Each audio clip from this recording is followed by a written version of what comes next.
Please do like, share, comment and subscribe to make me happy।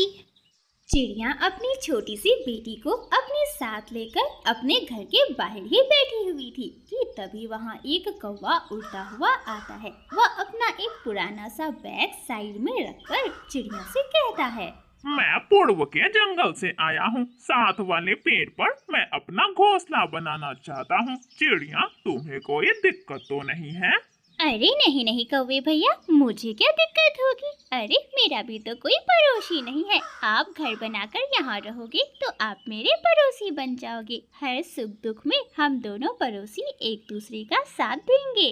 और फिर कौवा अपना घर बनाना शुरू कर देता है। वह लकड़ियों को बांध बांध कर घर बना रहा था और चिड़िया अपनी बेटी को अपने साथ लेकर भोजन की तलाश में निकल पड़ती है। गुड़िया बेटी, आज तो मैदान में एक भी दाना नजर नहीं आ रहा। लगता है हमें दाना ढूंढने के लिए घने जंगल के अंदर जाना होगा। और फिर वे दोनों माँ बेटी घने जंगल की ओर जाती हैं। मम्मा मम्मा, वो देखे वहाँ चावल का दाना गिरा हुआ है। मम्मा, आज ना हम इस चावल के दाने से गरम गरम खिचड़ी बना के खाएंगे।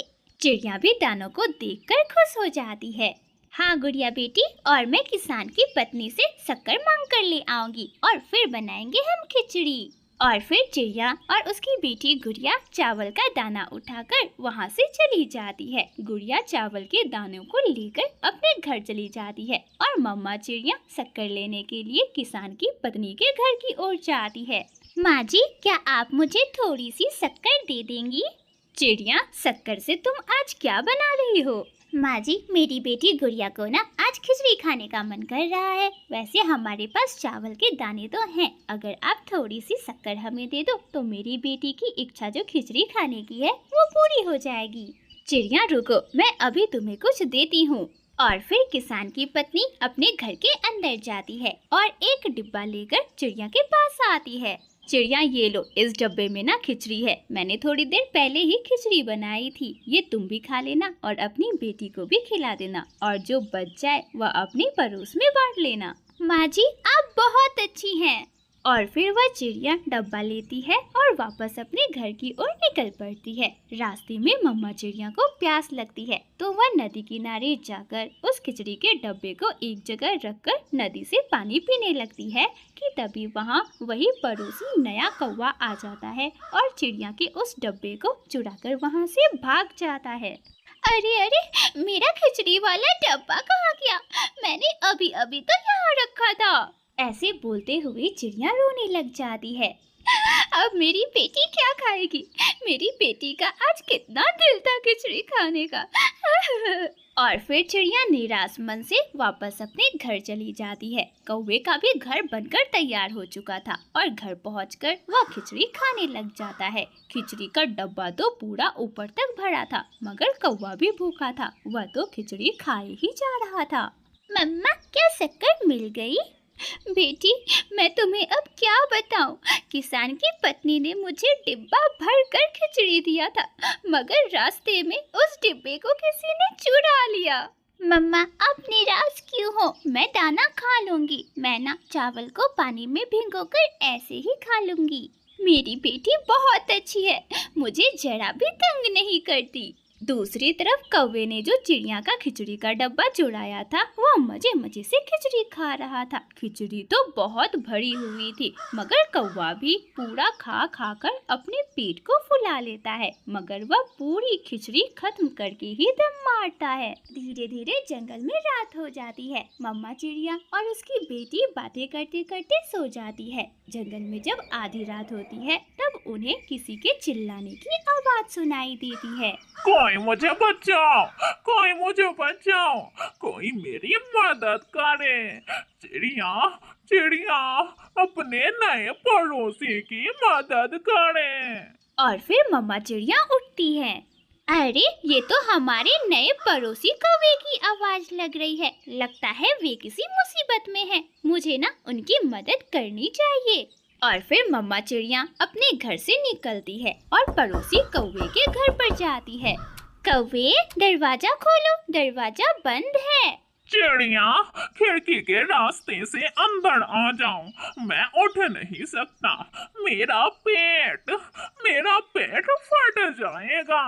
और फिर चिड़िया खिड़की के रास्ते कौवे के घर के अंदर चली जाती है। वहाँ पहुंचकर जब वह कौवे के घोंसले में खाली डिब्बे को देखती है तो चिड़िया को समझने में देरी नहीं लगती कि कौवे का पेट क्यों दर्द हो रहा है। मेरे नए पड़ोसी, मेरी खिचड़ी तुमने चुरा कर खाई है। मैंने तुम्हारे घोंसले में खाली डब्बा देख लिया है। चिड़िया, इससे पहले तो मैं भूखा ही अच्छा था। मैंने क्यों खिचड़ी खा ली? जब से खिचड़ी खाई है तब से मेरे पेट में दर्द हो रही है।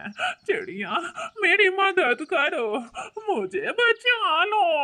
कौवे, तुम बहुत लालची हो, बहुत बुरे हो, तुम मेरे बहुत बुरे पड़ोसी हो, लेकिन फिर भी मैं तुम्हारी मदद करूंगी। चिड़िया आधी रात को डॉक्टर बुलबुल के घर पर जाती है। बुलबुल बुलबुल, मेरे नए पड़ोसी कौवे ने ना ज्यादा खिचड़ी खा ली है, चोरी करके लाई थी ना इसलिए, और अब उसके पेट में बहुत दर्द हो रहा है। ये लो, ये दवा लेती जाओ। ये दवा पी लेने से ना कौवे के पेट का दर्द ठीक हो जाएगा। और फिर चिड़िया दवा लेकर कौवे के घर पर जाती है और कौवे को दवा की 2 कतरा पिलाती है। कुछ देर बाद ही दवा की असर से कौवे का पेट दर्द ठीक हो जाता है। चिड़िया, मैंने अपना एतबार खो दिया था, मगर तुमने मेरे साथ नेकी की और मुझे दवाई दी। चिड़िया, मैं वादा करता हूँ आज के बाद से मैं कभी चोरी नहीं करूँगा और मैं सुधर जाऊँगा। कौवे, मेरे नए पड़ोसी, अगर तुम मेरी खिचड़ी चोरी करके ना भी खाते ना, फिर भी तुम्हें खिचड़ी खाने को मिलती, मगर तुमने चोरी करके जो इतनी अधिक खिचड़ी खाई वो तुम्हें ना मिलती। तुम्हें मात्रा में ही खिचड़ी खाने को देती जिससे तुम्हारे पेट में दर्द ना हो। और फिर चिड़िया अपने घर चली जाती है। मम्मा, कौवे अंकल के पेट में दर्द क्यों था? गुड़िया बेटी, कौवे ने ही तो मेरी खिचड़ी चुरा कर खाई थी और अब मुझे उसे दवा भी लाकर देनी पड़ी। ये सुनकर गुड़िया हंसने लग जाती है। प्यारे दोस्तों, अगर आपको यह कहानी अच्छी लगी तो इस कहानी को लाइक करना बिल्कुल न भूलना। आपका धन्यवाद। वो तीनों दोस्त एक साथ निकलते हैं और रास्ते में उड़ते हुए वे तीनों एक जगह जाकर बैठ जाते हैं। मेरे दोस्तों, आज हमें दाना लेने के लिए किसी नई जगह पे जाना होगा। उसी जंगल में एक बुलबुल अपने बेटे बुलबुला के साथ रहा करती थी। बुलबुला और बुलबुल दोनों अपने घोंसले में बैठे मीठे आम खा रहे थे कि तभी अचानक से पीछे से एक चील आती है और बुलबुला की माँ को लेकर चली जाती है। छोड़ दे आती चील, मेरी मम्मा को छोड़ दे।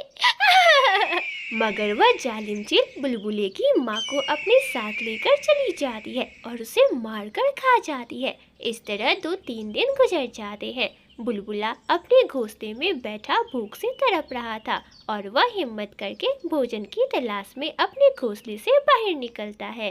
तभी मैदान में कुकू और जग्गू दाना खा रहे थे। बुलबुला उन्हें देखकर उनके पास जाता है। मेरी माँ को एक दुष्ट जालिम चील ने मारकर खा लिया। मैं 2 दिनों से भूखा हूँ और जंगल में अपने घोंसले में अकेला रहता हूँ। मेरा कोई दोस्त नहीं है और मुझे भोजन में ढूंढने में बड़ी परेशानी होती है। कभी खाना मिलता है और कभी नहीं मिलता है। क्या आप दोनों मुझसे दोस्ती करोगे? बुलबुले दोस्त, तुम चिंता ना करो, हम तुम्हारी मदद करेंगे दाना ढूंढने में। नहीं, हम दोनों दोस्त हैं और कोई तीसरा हमारी दोस्ती के बीच में आए ये मुझे अच्छा नहीं लगता। तुम यहाँ से चले जाओ। बेचारा छोटा बुलबुला रोता हुआ वहाँ से चला जाता है। जग्गू, ये तुमने बिल्कुल अच्छा नहीं किया। वो बुलबुला कितना छोटा है, अगर हम उसकी मदद नहीं करेंगे तो वो बेचारा बुलबुला कैसे जी पाएगा। जो भी हो, वो बुलबुला मुझे बिल्कुल भी अच्छा नहीं लगा। वैसे भी हम दोनों दोस्त हैं। अगर तुमने उसके साथ दोस्ती की तो फिर मैं तुमसे अपनी दोस्ती तोड़ लूंगा। और इतना कहकर जग्गू कौवा वहाँ से चला जाता है। दूसरे दिन कुकू अपने घर से बाहर निकलता है और जंगल में कुछ दाने ढूंढकर वह उस छोटे बुलबुले के पास जाता है। दोस्त, ये लो, मैं तुम्हारे लिए कुछ दाने ढूंढ कर लाया हूँ। मुझे विश्वास नहीं हो रहा, क्या आप मुझसे दोस्ती करोगे? हाँ, मैं तुमसे दोस्ती जरूर करूँगा और आज से तुम जग्गू और मेरे साथ दाना भी ढूंढने चलोगे। छोटा बुलबुला भूखा था, वह जल्दी जल्दी दाना खा लेता है। चलो, मैं आपको पूरा जंगल घुमाता हूँ। और फिर कुकू छोटे बुलबुले को अपने साथ लेकर जंगल घुमाने के लिए निकल पड़ता है कि तभी रास्ते में उन्हें जग्गू कौवा मिल जाता है। छोटे बुलबुले को कुकू के साथ देखकर वह उनके पास जाता है। मैंने कहा था तुमसे कि इस छोटे बुलबुले से बात नहीं करनी, और आज तुम फिर इस छोटे बुलबुले के साथ घूम रहे हो। जग्गू दोस्त, बुलबुला अकेला है, इसे जरूरत है हमारी। ठीक है, आज से तुम्हारी और मेरी दोस्ती खत्म हुई, मैं जा रहा हूँ। और जग्गू कौवा वहाँ से चला जाता है। जग्गू, जग्गू रुको, मेरी बात सुनो। मेरी वजह से आपके दोस्त ने आपको छोड़ दिया, मैं बहुत बुरा हूँ। नहीं मेरे दोस्त, जग्गू समझ नहीं रहा कि हम सभी को मिलजुल कर एक साथ रहना चाहिए, इसी में हमारी अच्छाई है और भलाई भी। और फिर कुकू छोटे बुलबुले को दाना ढूंढना सिखाता है और उसे यह भी बताता है कि जंगल में कहाँ-कहाँ मीठे फलों के पेड़ हैं। आपको पता है, जंगल के इस हिस्से में आज मैं पहली बार आया हूँ। मैं भी अभी कुछ दिन पहले ही यहाँ अपनी मम्मा के साथ आया था। और फिर कुकू छोटे बुलबुले को अपने घर लेकर जाता है और उसे अपनी मम्मा से मिलवाता है। बहुत अच्छा किया मेरे बेटे, जो आपने छोटे बुलबुले को अपना दोस्त बना लिया। आंटी, क्या मैं कुकू के साथ आपके घर आ जाया करूं? हाँ हाँ बेटा, आपका जब भी दिल करे आप कुकू के साथ आ जाया करो। और फिर उस दिन के बाद से जग्गू कौवा कभी भी कुकू से मिलने नहीं गया, बल्कि उसने तो चीलू को अपना दोस्त बना लिया था। वे दोनों हमेशा ही पहाड़ों की तरफ जाते और हर वक्त बस झूला ही झूला करते। एक दिन जग्गू कौवा जब झूला झूल रहा था तो वह झूलते झूलते अचानक से गिर जाता है और गिरकर वह सीधा कटीली झाड़ियों में जाकर फंस जाता है। यार चीलू, मेरे नए दोस्त, मुझे इन कटीली झाड़ियों से बाहर निकालो। अगर मैं तुम्हारे पास आया तो मेरे पंख भी इन कटीली झाड़ियों में फंस जाएंगे। ना बाबा ना, मैं तो चला यहाँ से। और ऐसे कहते हुए चीलू वहाँ से चला जाता है। जग्गू कौवा रोने लगता है। कोई है, कोई है, मुझे बचाए, मुझे इन कटीली झाड़ियों से बाहर निकाले। शाम में जब छोटा बुलबुला घूमते हुए वापस घर जा रहा था कि तभी रास्ते में उसे जग्गू कौवा झाड़ियों में फंसा हुआ दिख जाता है। बुलबुला जग्गू कौवे के पास जाता है। भले ही तुमने मुझसे दोस्ती नहीं की, मगर फिर भी मैं तुम्हारी मदद करूंगा क्योंकि तुम अभी मुसीबत में हो। और फिर छोटा बुलबुला खुद को मुसीबत में डालकर वह जग्गू कौवे की मदद करता है। वह कटीली झाड़ियों को अपने पंखों से हटाता है और जग्गू को बाहर निकालता है। इस दौरान उसके पंख भी घायल हो जाते हैं। बुलबुले, मुझे माफ कर दो, मुझे समझ आ गया कि हमें किसी के भी साथ नफरत नहीं करनी चाहिए। आज से आप भी मेरे दोस्त हो। कुकू नदी किनारे बैठा हुआ था कि तभी वहाँ छोटा बुलबुला और जग्गू आ जाते हैं। उन दोनों को एक साथ देखकर कुकू हैरान हो जाता है। छोटे बुलबुले, आप जग्गू के साथ? हाँ कुक्कू, क्योंकि अब हम सब दोस्त हैं और हमेशा हम साथ रहेंगे। जग्गू कौवे की ये बात सुनकर कुक्कू बहुत खुश होता है और वे तीनों दोस्त साथ में जंगल घूमने निकल जाते हैं। प्यारे दोस्तों, अगर आपको यह कहानी अच्छी लगी तो इस कहानी को लाइक करना बिल्कुल ना भूलना।